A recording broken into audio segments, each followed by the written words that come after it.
नमस्कार, मैं हूं मनमोहन भट्ट। मॉनसून के दौरान पहाड़ों में हमेशा ही आफत बरसती है।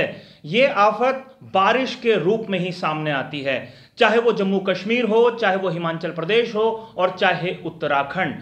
तीनों ऐसे राज्य हैं जहां पर मॉनसून तबाही मचाती रहती है। अभी हाल में हिमाचल प्रदेश के कांगड़ा जिले के धर्मशाला क्षेत्र में ये आफत की बारिश ने तबाही मचाई हुई है। तस्वीरें बयां कर रही हैं कि क्या हुआ है, क्या मंजर था और इतनी ज़बरदस्त बारिश ने क्या क्या तबाही कर डाली है। पानी घरों के भीतर घुसा चला जा रहा है, गाड़ियां सड़कों पर बह रही हैं, नदियां नाले सब उफान पर है और कई जगह भूस्खलन, जिसे लैंडस्लाइड भी कहते हैं, उसने भी आफत कई जगह पहाड़ों पर मचाई हुई है।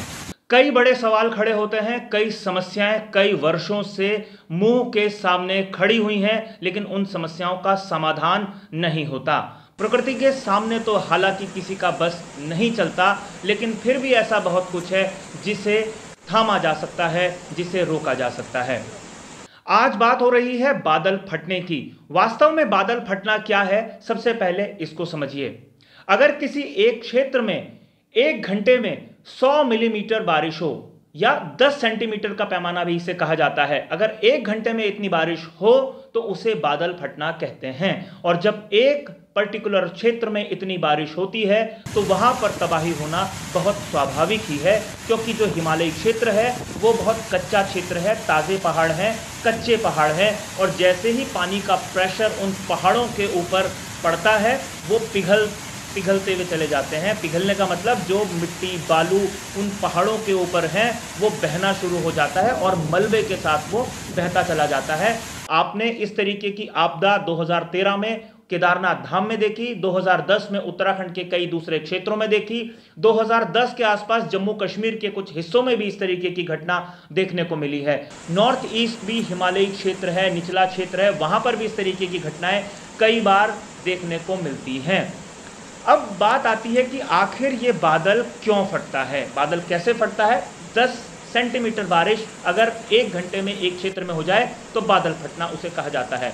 वास्तव में ये बादल फटता क्यों है? जब नमी बहुत ज़्यादा हो जाती है और बादलों में जो नमी होती है उसके साथ वो नमी मिलती चली जाती है, पानी की जो बूंदें हैं या बरसात की जो बूंदें हैं वो आपस में मिलना शुरू कर देती हैं, बादलों का भार बहुत ज़्यादा हो जाता है, बादल घाटियों के भीतर फंस से जाते हैं, उनका मूवमेंट रुक जाता है, तब पानी जो बादलों के भीतर होता है वो एक साथ एक स्थान पर बरस जाता है और उसका नतीजा हमारे ठीक सामने हिमाचल प्रदेश के कांगड़ा के धर्मशाला क्षेत्र के मैक्लोडगंज के आसपास के क्षेत्र में साफ दिखाई दे रहा है। अब बड़ा सवाल ये आता है कि आखिर इस तरीके की प्राकृतिक आपदा से कैसे बचा जा सकता है। हम सब लोगों ने देखा है कि समुद्री तूफान भी आते हैं, लेकिन समुद्री तूफान की चेतावनी समय से पहले जब जारी हो जाती है तो लोगों को इवैक्यूएट करना शुरू कर देता है प्रशासन। इवैक्यूएट मतलब लोगों को ऐसे सुरक्षित स्थानों पर बसाना शुरू कर देता है, ऐसे सुरक्षित स्थानों पर ले जाना शुरू कर देता है जहां पर इस तरीके की आफत थोड़ा कम होती है। तो पहाड़ों में ऐसा क्यों नहीं हो सकता, ये अपने आप में एक बड़ा सवाल है। वास्तव में पहाड़ों की हमेशा से ही उपेक्षा होती रही है। पहाड़ों में इस तरीके की आफत से बचने के लिए एक रडार टेक्नोलॉजी का इस्तेमाल किया जाता है, डॉपलर रडार उसे कहा जाता है। वो डॉपलर रडार 100 किलोमीटर के रेडियस में जो भी घटनाक्रम होने जा रहा है बारिश से संबंधित, उसको इकट्ठा कर लेता है और 45 से 50 मिनट पहले या एक घंटे पहले वो इस तरीके की सूचना प्रशासन को भेज सकता है तकनीकी रूप से कि यहां पर भारी बारिश हो सकती है। इतना समय अगर मिल जाए तो लोगों को बाहर निकलने का, बचने का, भागने का कुछ मौका मिल सकता है। उस तकनीक का प्रयोग उत्तराखंड के कुछ हिस्सों में शुरू हो चुका है, लेकिन जो पूरा हिमालय क्षेत्र है उसमें डॉपलर रडार की आवश्यकता है। उन डॉपलर रडार्स को भारत सरकार ने अभी तक इंस्टॉल नहीं किया है, इस कारण पहाड़ों में जगह जगह घाटियों पर इस तरीके की तबाही पूरे मानसून के दौरान दिखाई देती है। अगर इस तरीके की तबाही को रोकना है तो सबसे पहले डॉपलर रडार की जो तकनीक है उसको हर घाटी में इंतज़ाम उसका करना होगा, तभी ये तबाही रुक सकती है, वरना इस तरीके की तस्वीरें हर मानसून में दिखाई देंगी। आपको ये रिपोर्ट कैसी लगी हमें ज़रूर बताइएगा। अपनी प्रतिक्रियाएं, अपने सुझाव कमेंट्स बॉक्स में ज़रूर लिखिएगा।